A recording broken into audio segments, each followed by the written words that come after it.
Na-restrict ako kay TikTok kaya wala akong nagawa kundi i-post na lang sa paglilinis ng bahay yung lungkot ko. Although one day lang ako na-restrict pero nalungkot ako ng sobra. Parang na-miss ko agad yung TikTok account ko. Biruin nyo ba naman paggising ko sa umaga, TikTok na agad yung tinitignan ko. Kaya kahit isang araw lang yung malaking bagay na sa akin yun. Nawala ba naman lahat ng basket ko eh. Pero okay lang yun, kasalanan ko din naman. Pinilit ko ba naman kasi yung mga bagay na hindi naman dapat. Feeling ko nga pinagde-day off ako ni TikTok ngayong araw. Siguro sabi niya maglinis ka muna ng bahay mo at ilang araw ka nang walang nagagawa sa kaka-TikTok. Kesa naman sa tumunga nga ako at mag-antay ko kailan babalik, edi maglinis na lang ako. So ayun, ngayon nga lang ako nagkaroon ng time para palitan to sa pinaupuan ko. Medyo matagal-tagal na rin to walang palit-palit. Medyo nangangating-nangakan. Kung hindi pa ako na-restrict, hindi ko pa magagawa to. Sinabay ko na nga rin magpalit na itong case ng throw pillow namin. Medyo kulay putim na. Nabili ko nga lang din online yung mga throw pillow case namin, pati yung sofa cover. Kaya kung bet nyo rin, ilalagay ko na nga lang yung link sa yellow basket. Sinipag na nga ako maglinis ngayon kaya lahat ipinagpapalitan ko na. Sinamantala ko na nga yung araw na to kaya kung ano yung mga dapat kong gawin, ginawa ko na lahat. Once na bumalik na yung account ko, wala na naman ako magagawa na ito. Tambay na naman ako kay TikTok at busy na naman gumawa ng mga videos. Ngayon ko lang na-realize na hindi pala ganun kadali ang pagiging affiliate. Kung talagang gusto mong umangat, kailangan mong paghirapan. Dahil sa bandang huli, ikaw din naman ang aani ng lahat ng pinaghirapan mo. Hindi mo kailangan i-pressure ang sarili mo. I-enjoy mo lang. Kaya sa mga kapwa ko affiliate dyan,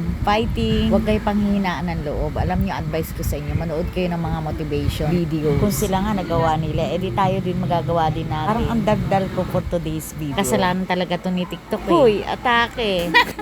So anyways, napansin ko nga itong diffuser ko na wala na palang naman. So etong at maglalagay muna ako. Perfect nga to ilagay sa mga room at talaga namang marerelax kapag naaamoy mo yung mga scents niya. Bet na bet ko nga yung amoy ng Shangri-La at lalo na nga yung bamboo. Feeling ko nasa hotel ako. Huy! 3 na nga yung binili ko, 2 nga dito sa sala at yung isa ay nilagay ko nga sa kwarto. Para nga pagdating ng asawa ko galing work, ito agad ang maaamoy niya. Ayos ko na nga din itong lagayan ng pabango na hindi ko na nga maintindihan ano na naging itsura nito. Hindi mo iuutos, wala talagang kusang gagalaw. Minsan utos mo, gawa mo din. Uutos ka tapos sasabihin sa'yo, wait lang. Nako, ang daming relate dyan. Ang tendency, ikaw na lang din talaga ang kikilos kesa ma-stress ka pa. Napansin ko ang madumi na tong organizer ng mga pabango namin at hindi kaya punasan lang kaya hinugasan. Pwede nyo nga din yung lagyan ng mga toyo, suka o kahit na anong condiments nyo. Pero ako ginawa ko siya organizer ng mga pabango para mas madali na siyang kunin at hindi mo na kailangan maghanap. Doon na sa mga anak ko na tanong ng tanong kung nasan ba yung ganito, yung ganyan, yung ganon. Para bang hindi nakatira sa bahay na to. Kaya ayan at inayos mas madali na nga siya makita at mas madali na nga siyang kuhanin. Iikot-ikot mo nga lang siya ng ganyan. Tinapon ko na nga lang din tong mga pabango na hindi na ginagamit para mabas-bawasan na rin yung mga tambak dito sa bahay.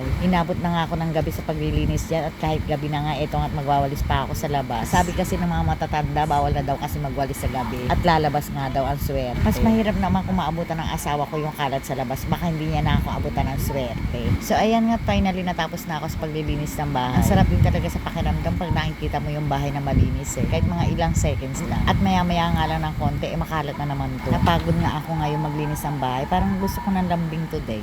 Uy!